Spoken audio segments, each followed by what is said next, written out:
للعلم كنا نلتقي والحب والإخلاص زاد قلوبنا نمضي إلى نور اليقين ونرتقي قمم الفلاح وتاجنا أخلاقنا. Assalamu alaikum wa rahmatullah, bienvenidos de nuevo a Consultas Islámicas. Estamos de vuelta con ustedes hoy lunes 8 de Ramadán. Ya llevamos más de una semana en este mes de ayuno y en este mes de devoción, que es el mes de Ramadán, correspondiente a el 13 del mes de junio de 2016. Como siempre, tengo el placer de dar la bienvenida a mis dos queridos hermanos, que son quienes aquí contestan a sus preguntas relacionadas con el Islam, con la jurisprudencia islámica y con el Ramadán y el ayuno. Tengo a mi derecha al hermano Mohamed Said Alides. Salam alaikum. Y Tawfiq Shetel Harak. Salam alaikum. ¿Qué tal? Bien, barakallahu. Barakallahu fikum. ¿Qué tal lleváis a Ramadán hasta el momento? ¿Bien? Muy bien. El sueño es lo peor. Pero es lo peor, el sueño, sí. Porque la noche es bastante corta. ¿Tú qué tal, hermano Tawfiq? Bien, alhamdulillah. Alhamdulillah. Como siempre, damos la bienvenida a nuestra querida audiencia y simplemente indicarle las diferentes vías que tienen ante ustedes para hacernos llegar sus preguntas. Tienen el número de teléfono si prefieren llamarnos en directo, que es el que aparece en pantalla, es el 911 73 02 51, y también tienen el email, que es consultas@cordobainternacional.com, y también tienen la página de Consultas Islámicas que aparece en pantalla en Facebook. Ahí nos pueden seguir, pueden compartir nuestros contenidos y compartir con nosotros sus inquietudes, sus dudas, sus preguntas. Inshallah, vamos a empezar directamente con las preguntas, que en Ramadán, como siempre, tienen mucho que ver con las prácticas que se llevan a cabo en este mes. Nos pregunta una pregunta el hermano Muhammad acerca de la oración de Tarawih. Nos dice, entré a la mezquita y estaban rezando Tarawih, pero no había rezado el Isha. ¿Qué hago? ¿Rezo solo o entro con ellos y añado 2 rak'at, 2 unidades de rezo? Adelante, por favor. بسم الله الرحمن الرحيم. الحمد لله والصلاة والسلام على مولانا رسول الله وعلى آله وصحبه ومن والاه. En el nombre de Allah, el clemente, el misericordioso, alabado sea Allah subhanahu wa ta'ala, paz y bendiciones sobre su último mensajero, el profeta Muhammad, sobre su noble familia y sobre sus nobles compañeros, y sobre todos nosotros que estamos siguiendo sus pasos hasta el día del juicio final. Amén. Contestando a esta pregunta, hay cierto debate entre nuestros sabios y la opinión más o menos del Jumhur, de la escuela Hanafi, de la escuela Maliki, de la escuela Hanbali. No se puede rezar el Isha con el Tarawih por ser diferentes a la hora de niyya, de la intención. Una es niyya de una salat obligatoria, fard, y otra es una salat voluntaria, que es el rezo nocturno de Tarawih. Y por ikhtilaf niyat, por la diferencia de las dos intenciones, ellos opinan que cada salat debe rezar aparte. En este caso, pues él debe buscar un sitio en la mezquita y rezar. Sin embargo, tenemos la opinión de la escuela Shafi'i, que en su fiqh, en su jurisprudencia, ellos permiten rezar las dos oraciones, aunque exista la diferencia de intenciones.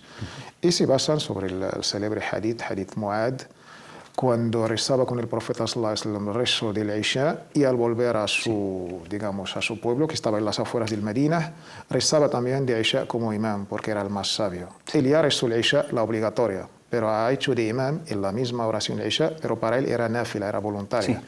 Y el profeta sallallahu alaihi wasallam ha consentido esto. De ahí entendemos que está permitido. Para que quede claro, ¿cuáles son las escuelas que indican que tiene que haber una concordancia de niyya?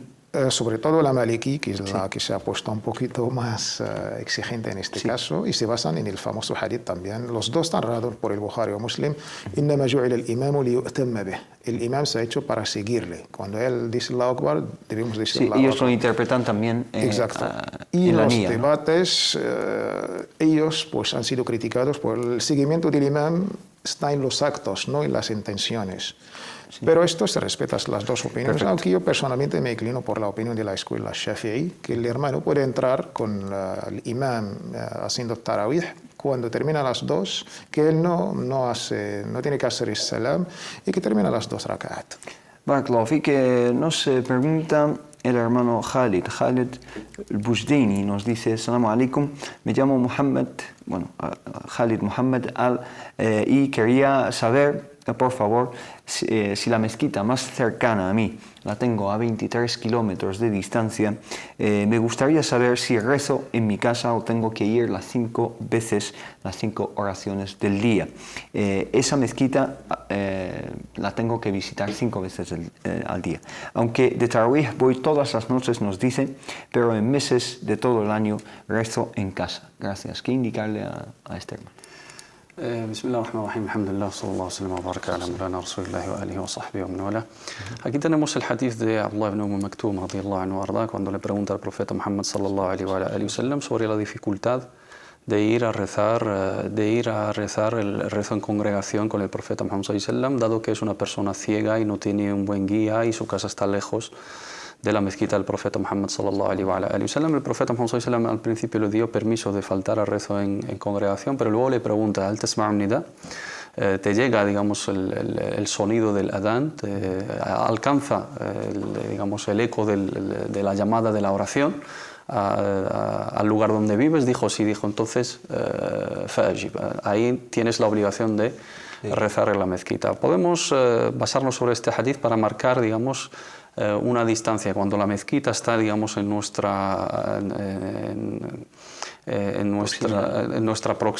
proximidad, y estamos en el centro urbano o no está muy lejos, no supone, digamos, un traslado de 20 y tantos kilómetros, ahí sí tenemos la obligación de ir a rezar en congregación y asistir a la oración, acorde a la opinión de los que dicen que la oración del Jama'a es obligatoria, es wajiba, que es la escuela Hanbali, por ejemplo, y los que dicen que es una muakkada, también pues una práctica muy recomendada de la sunna del profeta Muhammad sallallahu alaihi wa sallam, a la cual también hay que cuidar y hay que observar siempre que podamos. Que vaya. En el caso de que sea una mezquita que esté muy lejos del lugar de su residencia, como es su caso, no tiene la obligación de acudir las 5 veces, pero sí sería lo adecuado siempre para nosotros los musulmanes, siempre a la hora de instalarnos, siempre preocuparnos por este aspecto de la mezquita, la cercanía a la mezquita, porque el profeta Muhammad sallallahu alaihi wasallam nos dijo: "Ma min thalathatin fi badwin wala hadarin la tuqamu fihim as-salatu illa istahwadha alayhim ash-shaytan". No hay un grupo de 3 personas o más en un pueblo, en una ciudad, que no se juntan para rezar la oración en congregación, son adueñados por la incitación del demonio. Seguramente en la zona donde vive habrá hermanos, ¿no?, musulmanes, entre ellos que habiliten un local o que se junten en la casa de alguno y que recen entre ellos las oraciones cuando les sea posible. Si está viviendo solo en esa zona, no hay ningún musulmán, pues cuando le es posible ir a rezar en congregación sería lo adecuado, pero no tiene la obligación de ir las 5 veces, pero sí sería oportuno cambiar esa situación y acercarse más a la zona donde hay una mezquita. Nos pregunta Saleh, nos dice lo siguiente, dice: Ramadán Mubarak Karim, igualmente, el hermano Saleh, nos dice: hermanos, tengo una pregunta para ustedes. Si justo después de rezar Salat al-Isha, rezamos Salat, lo que llama el Shafa o el Witr, se puede hacer Qiyam al-Layl o rezar al Fajr antes de Salat al-Fajr, rezar Qiyam al-Layl antes de Salat al-Fajr, básicamente. Esa era mi pregunta, nos dice. Entonces, una vez que se reza el Witr, ¿no?, ¿qué poder decir en este aspecto, ¿no? ¿Se puede seguir con Qiyam al-Layl? Sí, hay cierto debate entre nuestros sabios si se puede rezar después de rezar el Witr o no. La opinión, digamos, más coherente cuando se trata de la niyya, de las intenciones, que el hermano después pasará un tiempo, que renueva su niyya y que haga su tahajjud y su rezo. En este caso, pues no habrá ningún problema, inshallah. Barakallahu fik. Hermano Hussein, ¿algo que añadir en esta? No, en la misma línea, sí, que puede rezarlos después del Isha, sobre todo si no tiene la certeza de que es preferible, si no tiene la certeza de que vas a rezar más oraciones por la noche, que rece el Witr después de la Isha directamente, y luego que rece lo que le surja sin repetir el witr, porque dice el profeta Muhammad sallallahu alaihi wasallam, la witrani fi layla, o también tenemos ja'alu akhira salatikum min al-layli witra, que sea lo último que recemos un rezo impar, pero eso no implica de que no podamos añadir más rezos. Lo más importante es no repetir al witr otra vez, y no se le denomina shaf' al-witr, esto es una equivocación, es solamente el witr, no hay ninguna sunna en la oración. 1, 3, 5. Sí, son una unidad de impares de 3, de 5, de 7, de 9 hasta un máximo de 11 que rezaba el profeta Muhammad sallallahu alaihi wa sallam. Barakallahu fikum. Nos pregunta una hermana lo siguiente, nos transmite su duda en árabe, nos dice básicamente si una mujer que está en luto puede salir a rezar el tarawih en el masjid, en la mezquita. Se le permite a la mujer en la época de luto por el fallecimiento de su marido salir de su casa durante el día para sus necesidades, para, digamos, desempeñar sus funciones, si tiene que trabajar o si tiene que hacer alguna gestión administrativa, ir al médico, a alguna visita de necesidad. Lo que no tiene permiso es pasar la noche fuera de casa, salvo que sea por algo muy necesario, de extrema necesidad. En este caso se le plantea la cuestión de salir de casa después del Maghrib, después de que anochezca, para rezar una sunna, ¿no? Sabemos que el rezo para las mujeres en casa tiene más recompensa que en la mezquita al-Haram, como dicen nuestros sabios según los hadices del profeta Muhammad sallallahu alaihi wasallam. Pero también es una cuestión importante acudir a la mezquita, juntarse con las hermanas, asistir al ambiente de Ramadán, que es un ambiente único una vez al año. Inshallah ta'ala se considera como una necesidad, ¿no? Y sí se puede plantear la posibilidad y el permiso de que salga, teniendo en cuenta de que no puede pasar la noche fuera de su casa, y teniendo en cuenta los otros detalles de recato, de pudor, de también mantener la solemnidad, ¿no? de ese luto por el recuerdo de su marido hasta que pase la edad de 4 meses y 10 días. Nos pregunta Sarai, una pregunta muy genérica, pero que creo que es muy adecuada. Nos dice, me gustaría saber cómo sería un buen día de Ramadán, qué hacer, nos dice. Es decir, ¿qué son las cosas que podemos hacer para cumplir o redondear un buen día durante el Ramadán? Muchísimas cosas. Primero, tener planteada la niya, esta intención de adorar a Allah subhanahu wa ta'ala, de cumplir un precepto islámico, y es uno de los 5 pilares del Islam. Siendo siervos de Allah subhanahu wa ta'ala, acatamos sus mandamientos.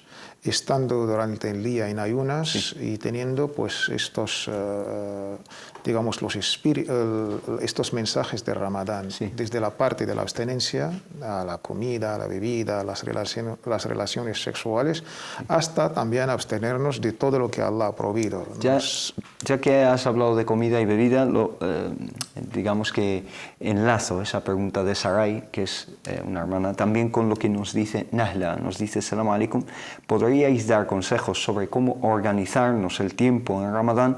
Es decir, en caso de las mujeres que tenemos que preparar la ruptura del ayuno, pero también leer el Corán y dedicar el máximo de tiempo a la ibadah, la adoración, barakallahu fikum. Es decir, las mujeres también muchas veces son relegadas solo a la cocina, ¿no? Y eso quizás es un poco injusto, ¿no? Ayudar más quizás a los hombres. Por supuesto, es que cada uno en su día a día debe planificar según sus posibilidades, pero teniendo por lo menos estos mensajes como titulares de Ramadán, no nos limitamos solamente a la abstenencia de lo material, pero también de lo espiritual, pues los 5 sentidos por lo menos deben ayunar también, nuestras bocas, nuestros oídos, y también aprovechar el día es que de una manera u otra entendemos Ramadán de una manera negativa, no hacer. Yo creo que tenemos que cambiar un poco el chip. Hay que hacer de otra manera positiva. En este Ramadán invitamos a personas a romper el ayuno con nosotros, así tendremos la recompensa de Allah subhanahu wa ta'ala. Gastar en todo tipo de caridad, sobre todo a nuestros hermanos más necesitados, Gaza, refugiados, Palestina y todo esto. A nuestros hijos debemos enseñarles una escuela también vean estos preceptos de Ramadán. A nuestros vecinos no musulmanes debemos también enseñarles. Y a lo personal, desde la lectura, desde la recitación del Corán, que es lo más importante en este sagrado mes, acompañado con un libro de tafsir, de exégesis, y haciendo pues los adhkar de cada día, el wird. Y esto yo creo que haciendo mucho dua y por supuesto pues entre la cocina y todo esto deben organizar su tiempo, inshallah, las hermanas. Hermano Hasaid, ¿algo que añadir? Una cuestión que es espiritual, la cuestión de la intención, ¿no? Las mujeres que Allah subhanahu wa ta'ala les premie, ¿no? por ese esfuerzo, esa dedicación de atender a sus casas y a su familia en este mes sagrado y de preparar la comida, que hagan la intención de iftar saim o it'am saim, ¿no? Que dar de comer al ayunante implica llevarse la recompensa de su ayuno, como nos enseñó el profeta Muhammad sallallahu alaihi wasallam. Una persona que proporciona un dátil o un sorbo de agua para alguien que está en ayuno, se lleva su recompensa. ¿Qué decir de una mujer que ha estado varias horas preparando la comida y preparando la mesa para diferentes personas de la familia que están en ayuno? Inshallah, si lo hace con esa intención de ta'am sa'im, de dar de comer al ayunante, se llevará la recompensa y así ese esfuerzo no se vaya en vano. Otra cuestión que es práctica, intentar economizar, ¿no? El uso del tiempo, en función de que no debemos de centrar Ramadán a una cuestión culinaria, a una cuestión de gastronomía, ¿no? De manjares, de dedicar todos los días, dedicarse a la preparación de la comida y no también dedicar el máximo tiempo a la televisión y a los medios de comunicación, etc. Si una mujer tiene que preparar, por ejemplo, hablando de lo más común, ¿no? Una sopa, ¿no? En vez de prepararla todos los días, pues preparar para 2 o 3 días y así ir preparando todos los días algo que es del día y no tener que cocinar todos los días y estar 3, 4 horas, 5 horas del ayuno metida en la cocina sin la ayuda, que debería ser también algo importante, la ayuda de los varones en este caso, pero si no existe esa ayuda, intentar economizar, ceñirse a lo más básico a la hora de romper el ayuno, porque la esencia del ayuno es mantener esa abstinencia y sentir esa hambre, y a la hora de romper ese ayuno tampoco pues digamos meternos ahí un atracón de comida, sino moderación y seguir con la esencia del ayuno, intención y economizar inshallah ta'ala y organizar el tiempo al máximo para beneficiarse de este mes único a lo largo de todo el año. Una experiencia que nos comparte con nosotros una hermana, me gustaría leerla para pasar a más preguntas. Nos dice una hermana que se llama Luna, nos dice: Assalamu alaikum, hermanos, me pongo en contacto con vosotros para contaros una experiencia.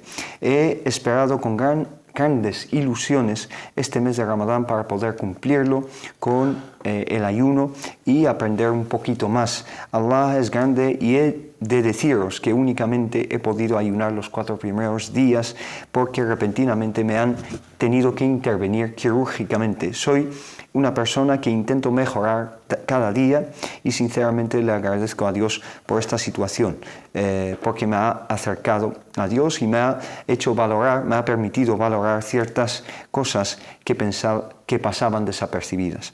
Entonces, la situación nos dice que es grave por la enfermedad, etc., pero nos dice: siento un profundo agradecimiento a Allah porque le pedí aprender y reflexionar sobre mi vida en este bendito mes y me lo ha facilitado por medio de esta enfermedad. Allah siempre sabe y nosotros no sabemos. Cuando me recupere de mi problema, inshallah, pueda ayunar y recuperar los días perdidos. Toda esta intención, inshallah, será recompensada por Allah. Por supuesto. Sí.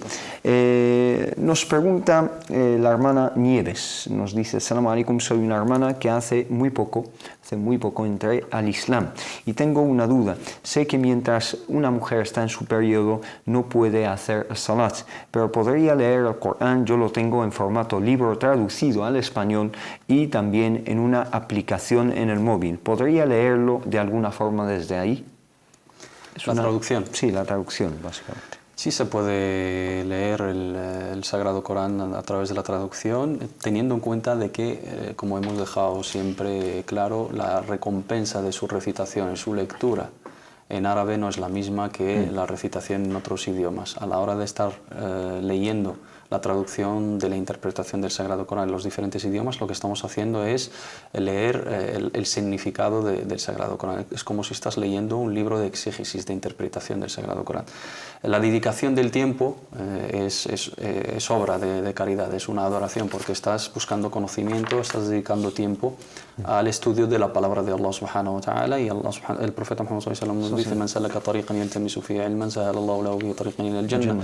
Aquella persona que emprende un camino para la búsqueda del conocimiento, Allah le facilita con ese camino la llegada al paraíso. Y estudiar la palabra de Allah: "Mastama'a qawmun fi baytin min buyutillahi yatluna kitaballahi wa yatadarasunahu fima bainahum illa ghashiyatuhum rahmah hafathum malaika wa tanazzalat alayhim as-sakinah wa dhakarahum Allah fi man 'indahu".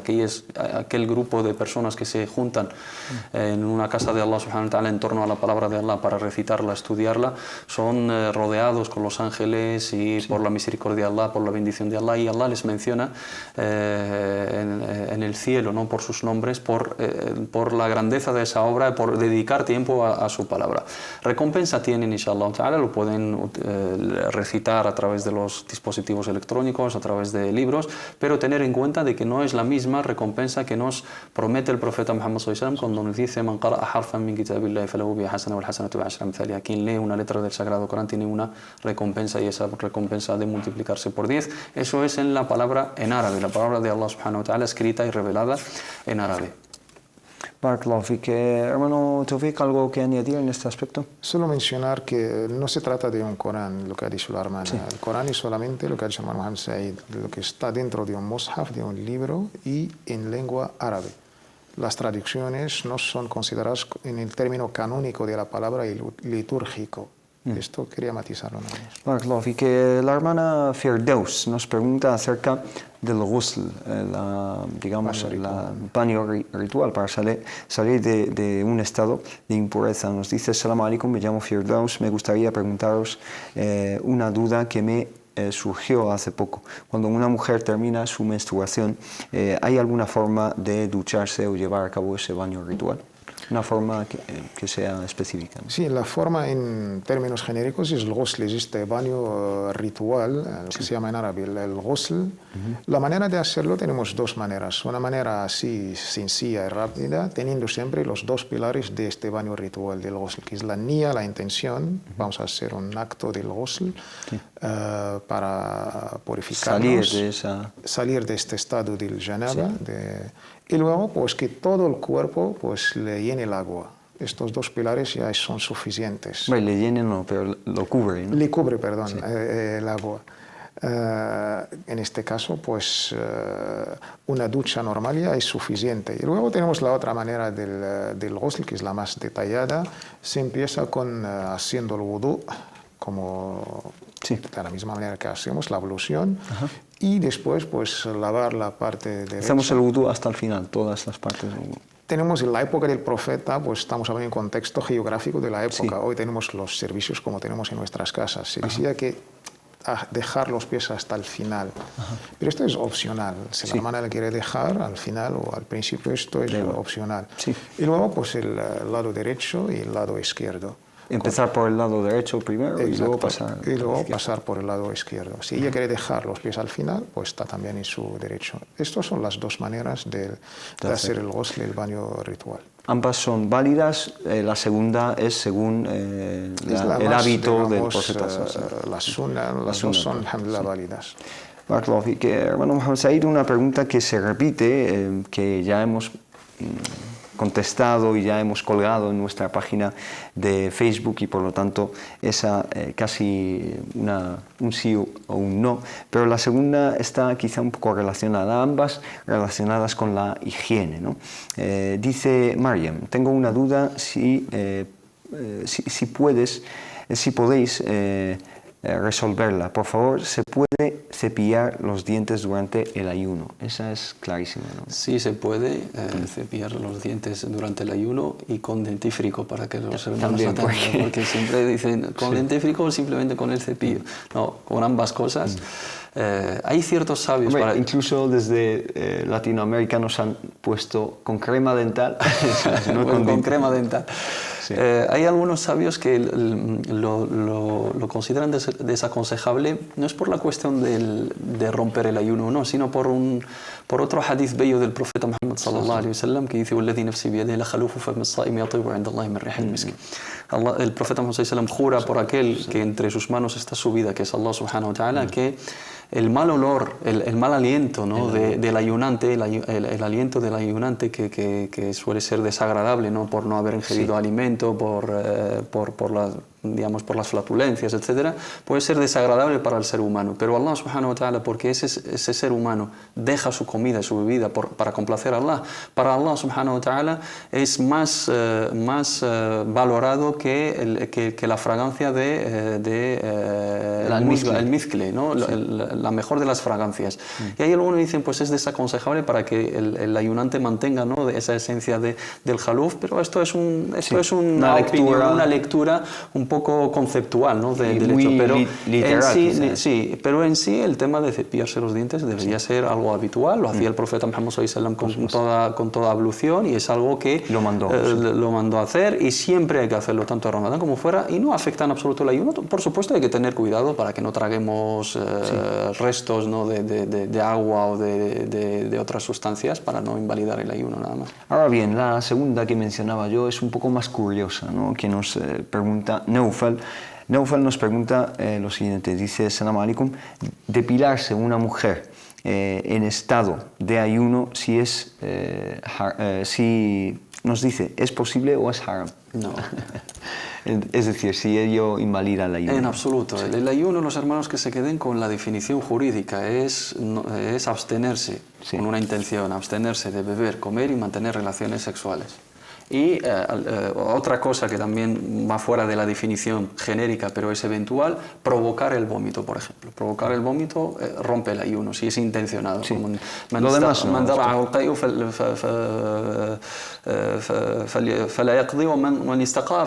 Quien le surge, ¿no? involuntariamente el vómito termina su día, pero quien lo provoca por alguna dolencia, alguna náusea, él lo provoca, lo tiene que recuperar. Entonces aquí llegamos a la conclusión de que invalida el ayuno. También el tema de la eyaculación intencionada durante el ayuno también rompe el ayuno. Comer, beber y mantener relaciones sexuales. Fuera de todo esto, todo lo demás no tiene absolutamente nada que ver con el ayuno.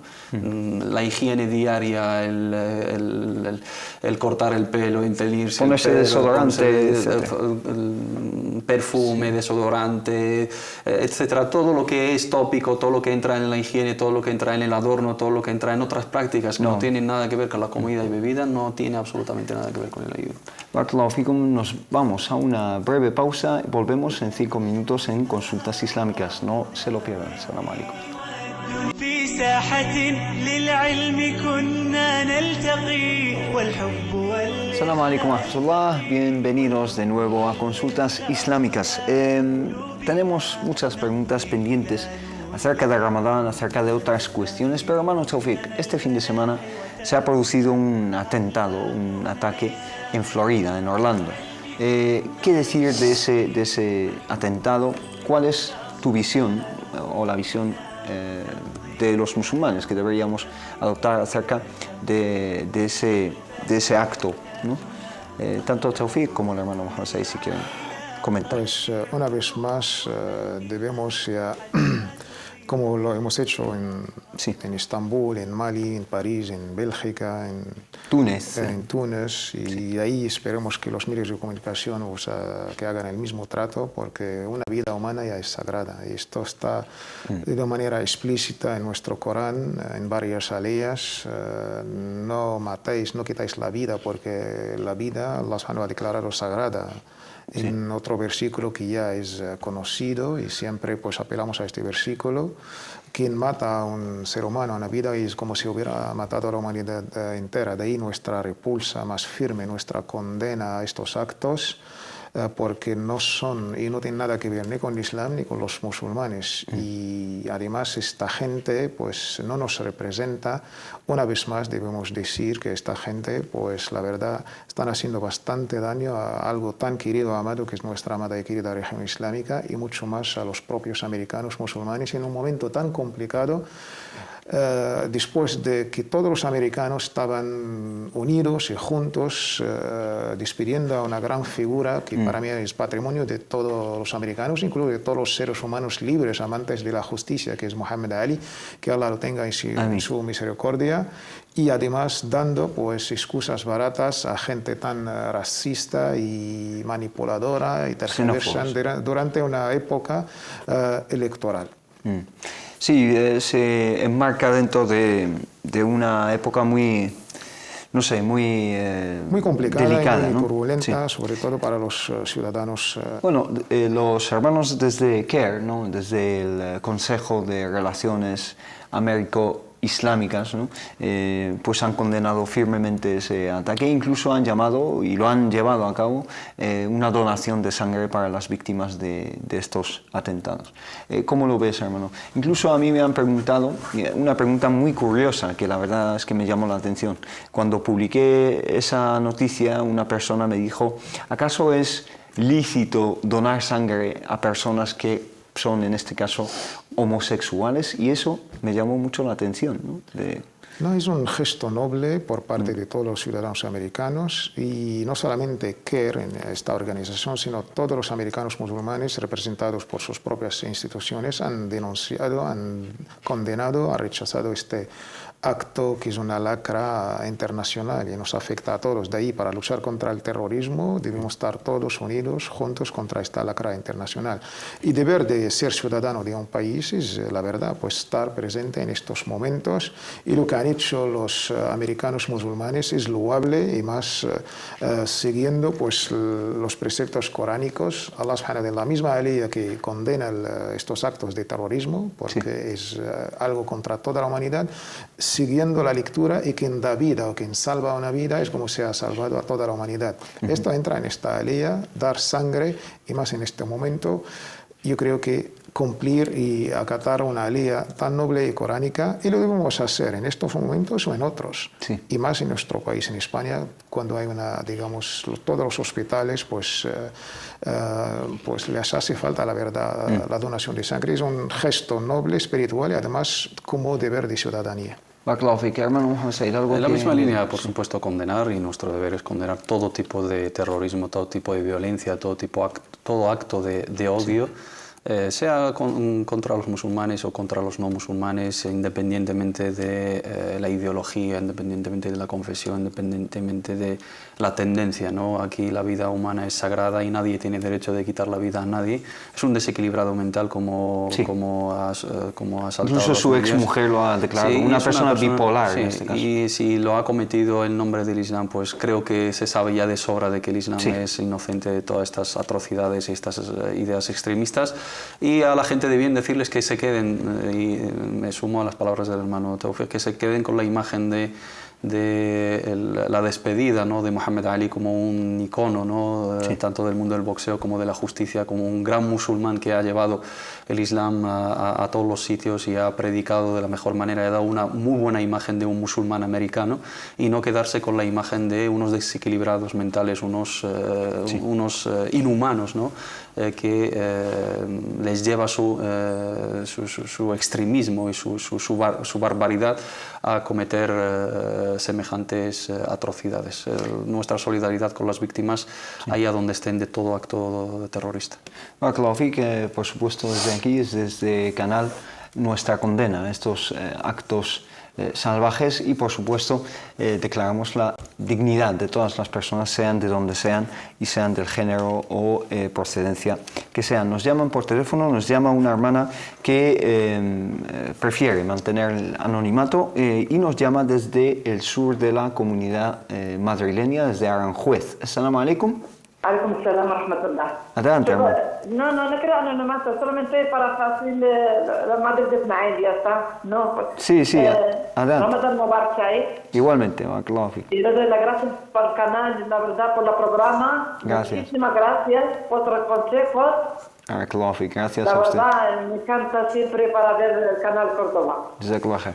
Una pregunta por Sheikh Tawfiq, por favor. Sí. Mi marido lleva hace muchísimos años, es español, es musulmán. Sí. Y la verdad complicó todo ¿cómo se llama? Salat, Sí, zakat. los pilares del Islam. Sí. Sí. Hace 3 días ha dicho el Akbar Fajr. Y yo estuve rezando. Y justo sin Hace querer, 3 días, disculpa, hace más o menos 3 días de Ramadán. Sí. Y yo estuve rezando. Y justo sin verle, me he dado cuenta que ha tomado agua. Ajá. Y sin dar cuenta él, digo, ya ha dicho el Akbar, ya ha dicho el Fajr. No Sí. puedes comer. Quiero saber ese día le vale o tiene que repetirlo. Entendido. Entonces, él, sin darse cuenta de que había empezado el periodo de abstinencia, es decir, después del Fajr, tomó un poco de agua sin darse cuenta de ello, ¿no? Antes que termine el Fajr. Antes de que terminase Sí. el Adán, ¿no? Sí. Barakallahu fik. Pues enseguida le contestamos. Muchísimas gracias. A usted. Assalamu alaikum. Alaikum salam. Le doy las gracias otra vez, la verdad, para Sheikh Mohammed Said, Sheikh Shiddadi. Barakallahu fik. A usted también. Feliz Ramadán. Igualmente, y un saludo gracias. para usted y su familia. Barakallahu fik. Hermano Tawfiq, ¿has escuchado la pregunta? ¿Cuál sería la respuesta? Sí, por nuestra parte también felicitamos a la hermana y a todos los que están siguiendo. Vale. Feliz Ramadán, la verdad, para todos y para todas. En el caso que su marido, como ella bien ha dicho, pues ha bebido, ha comido sin darse cuenta, en este caso, pues su ayuno, inshallah, será válido, teniendo pues el hadith de nuestra madre, la madre de todos los creyentes, Aisha, Sí. quien come o bebe sin, digamos, por olvido, sin darse cuenta de ello, pues que siga su ayuno, es que como si Allah subhanahu lo hubiera alimentado. En este caso, pues su ayuno es válido y no tendrá que recuperarlo, inshallah. Inshallah, que siga adelante con el ayuno y no tiene por qué recuperarlo en este caso. Os pido brevedad porque nos quedan bastantes preguntas, pero nos pregunta Sonia, nos dice: Salam alaikum hermanos, quiero de antemano felicitarles por su gran labor y desearles Ramadán Mubarak, igualmente a ella y a todos los musulmanes. Mi consulta es en torno a la ceremonia del matrimonio en el Islam. Quisiera saber si tiene algún coste realizar dicha ceremonia en las mezquitas españolas, y si es así, me gustaría conocer cuál es dicho coste y si es el mismo en todo el territorio nacional o varía según las comunidades autónomas, las regiones, los pueblos y las mezquitas. Mi futuro marido ha preguntado en una mezquita de una comunidad que ella menciona y le han pedido 100 euros como una tasa, ¿no? Si pudiesen aclararme esta duda, les estaría muy agradecido. Jurídicamente no se estipula, digamos, un coste para la celebración del acta matrimonial. O sea, no hay ningún texto jurídico, ninguna ley coránica, ningún hadith, ningún dicho de los sahaba que marca, por ejemplo, que a la hora de contraer matrimonio hay que pagar X dinero, ¿no?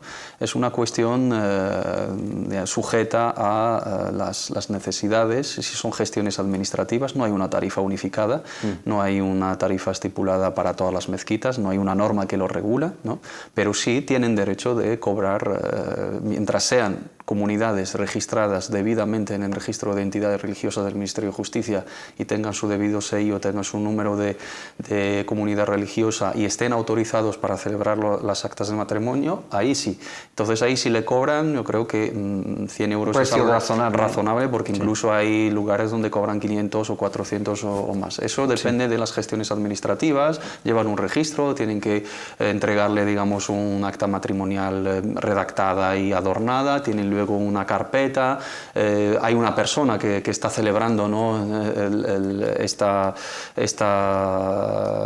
ceremonia, y luego el registro notarial, ¿no?, porque tienen que dejarlo registrado ante notario para que luego lo pueda convalidar. Yo creo que 100 euros es algo razonable y es para cubrir los gastos, ¿no?, de gestión y los gastos administrativos, pero jurídicamente no hay ninguna cantidad, no hay ninguna cuantía específica. Que nos llama por teléfono Ikram desde Ceuta. Salam alaikum. El año pasado. Ikram, desde Ceuta. Hola, buenas tardes. Salam alaikum. Alaikum salam. Alaikum Me salam. llamo Ikram Adelante. y soy de Ceuta. Sí, adelante, por favor. Mi pregunta era, mira, es que yo el año pasado, que mi día que no lo devolví, Sí. ¿no? Y ahora entonces, este año tengo que ¿Por hacer qué? los de este año y los del año pasado. ¿Por qué ¿Cómo no lo has puedo devuelto? hacerlo? ¿Por qué no ha devuelto esos días? Por motivos. ¿Cuáles? O sea, Es decir, ha tenido un año para devolverlos. ¿Cuáles son? Enfermedad, son las- embarazo, lactancia, dejadez, problemas de salud. ¿Cuál ha sido el problema para no, o cuál es la excusa que te ha impedido recuperarlo antes de tiempo? Me tomo los medicamentos por eso. Ah. Ajá, entendido. Entonces, ¿su duda específicamente cuál es? ¿Qué debo de hacer para poder recuperarlos? ¿O esperar hasta que termine este mes de Ramadán y recuperarlos con los de este año? Sí. ¿O cómo? ¿O un suddak? ¿Cómo recuperarlos? ¿Alguna otra pregunta, Ikram? No, gracias. Barakallahu fik, gracias, salam alaikum. Entonces, ¿cómo recuperar estos días que ha faltado al ayuno? El Ramadán pasado ya ha tenido un año, sin embargo, por medicación que ha estado tomando no ha podido recuperar esos días. ¿Qué decirle? Primero debemos ser conscientes de la gran importancia del ayuno, sobre todo el ayuno obligatorio de Ramadán. De la hermana, pues le debe, es algo, y más importante es la deuda de Allah subhanahu wa ta'ala. En este caso, pues después de Ramadán debe cumplir y recuperar estos días, y en la opinión de los nobles compañeros de los Sahaba, tiene que añadir una fidia. Si calcula, pues según la situación económica de cada persona, entre 5 euros más o menos por día. Recuperar los días que faltaban más la fidia. Es decir, a partir de este Ramadán, después de Después de Ramadán, Ramadán, se inshallah. inicia un plazo nuevo, ¿no? La deuda siempre se quedará. Sí. Lo lógico ahora antes de la llegada de este Ramadán. Entonces, pues después de Ramadán, inshallah, cuando ella pues le viene el momento adecuado, pues que recuperando el ayuno, más pagando una fidia, unos 5 euros más o menos, y entregarla a los pobres y a los más necesitados. Y más porque en este caso pues ha tenido una excusa lógica, que es la enfermedad. Barakallahu fik, que- Solo los días del año anterior. Este año, los de este año solamente los recupera, ¿no? Sí. Para que no... Es decir, la fidia, esta cuota que tiene que pagar, es solo aplicable al Ramadán pasado porque lo ha atrasado. Los días que haya faltado este año no se les aplica fidia porque aún está dentro Esta es del la plazo. opinión, digamos, del Jumhur. Sin embargo, por tener una razón lógica, porque estaba enferma, pues no le toca la fidia, también para que tenga... Se complete Exacto. la imagen, ¿no? Hermano Mohamed Said, una pregunta que tenemos por aquí, dos preguntas. Una relacionada con el divorcio. Nos dice Sabrin: buenas tardes, hermanos, este mensaje es acerca del divorcio. Y nos dice que su marido le ha dejado hace meses, se fue de casa, y nos pregunta si se pueden divorciar, porque él quiere divorcio de mutuo acuerdo para no indemnizarla. Entonces, ¿cómo proceder? Está en su derecho de pedir el divorcio, por supuesto, y está en su derecho de no renunciar a sus derechos que implica, ¿no? La indemnización en este caso. Si no llegan a un divorcio de mutuo acuerdo, donde efectivamente donde se estipula la renuncia de los derechos de ambas partes, salvo el tema de la manutención para los hijos, porque no les corresponde a ellos mismos. Si es un hola y es un mutuo acuerdo, pues el marido renuncia a su derecho. Si es un talaq raj'i, un talaq ba'in, aquí ella renuncia, un talaq ba'in, ella renuncia a su indemnización, a su muta, ¿no? Pero en el caso de que ella no quiera, está en su derecho y puede reclamar el divorcio, y aquí el juez es quien determina su derecho en función de la situación, después de intentar la reconciliación, después de intentar mediar entre ambos. Si no se llega a ningún acuerdo, a ella le corresponde sus derechos, por supuesto, y no tiene la obligación de ceder ni llegar a un acuerdo. Lo suyo, lo habitual, es que le indemnice acorde a su situación económica, acorde a los años, y luego la manutención, y luego las implicaciones de todo eso. Pero sí está en su derecho. Si ha abandonado la casa conyugal y no les atiende y está digamos, sufriendo un prejuicio,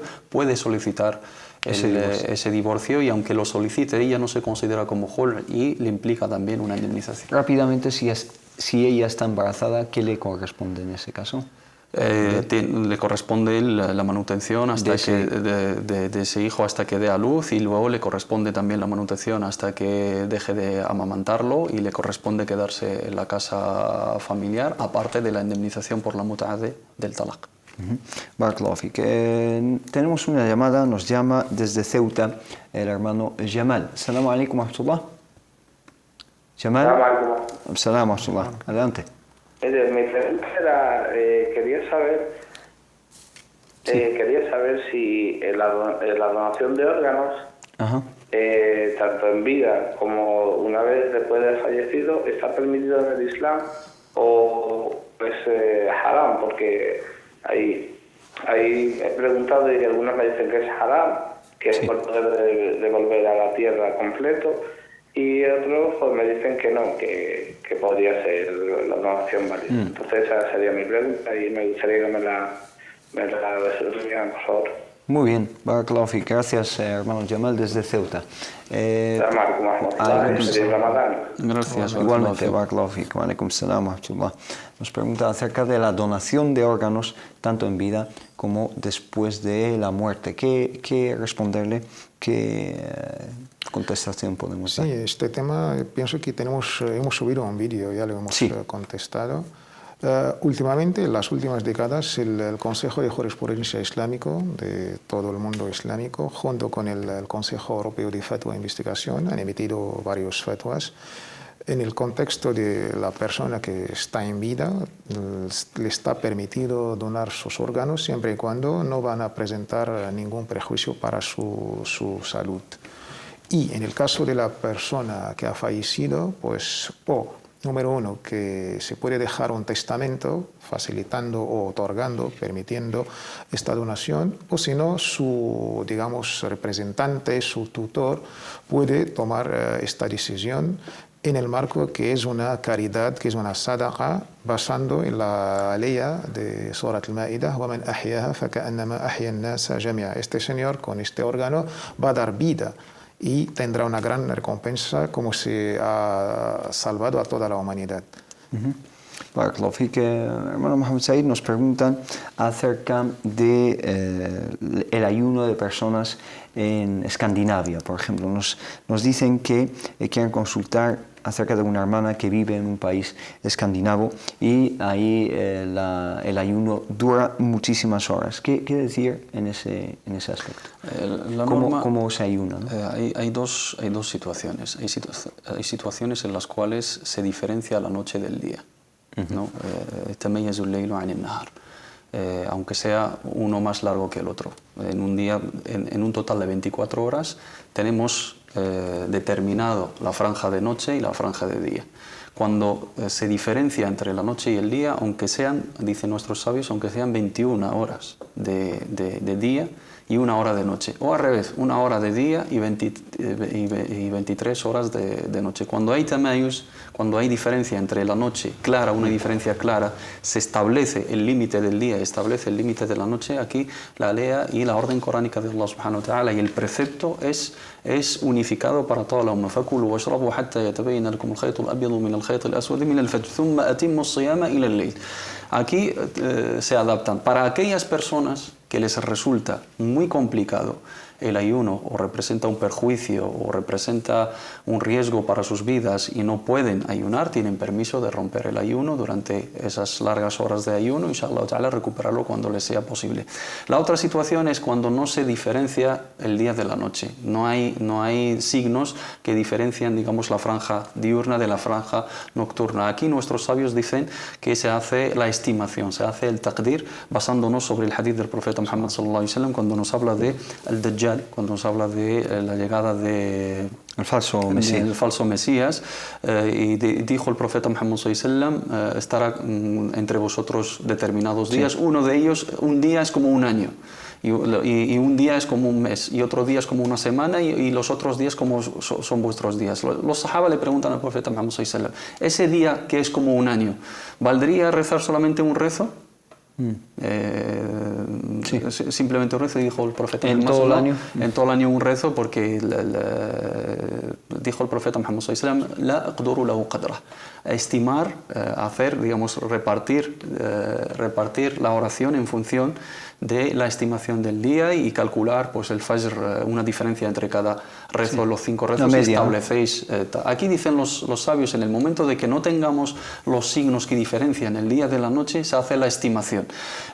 Luego, ¿en base a qué se hace esa estimación? Ahí hay diferencias de opiniones. Hay quien dice se hace la estimación acorde a Qura, a Meca, porque es la madre, digamos, de las ciudades y es la referencia para el mundo islámico, o se hace la estimación acorde al país más cercano donde se diferencia la noche del día, donde hay tamayuz bain al-layl wa an-nahar. Pues si están, por ejemplo, en Noruega y no tienen signos que diferencian es el fenómeno que denominan el sol de medianoche, porque el sol baja pero no desaparece del todo, se queda en el no horizonte. Se diferencia la noche del día. Entonces ellos, por ejemplo, imaginemos que en Suecia, que es el país más cercano, o en Dinamarca o en Finlandia, pues sí hay diferencia de día y noche. Se basan sobre la estimación de ese país más cercano o la ciudad más cercana.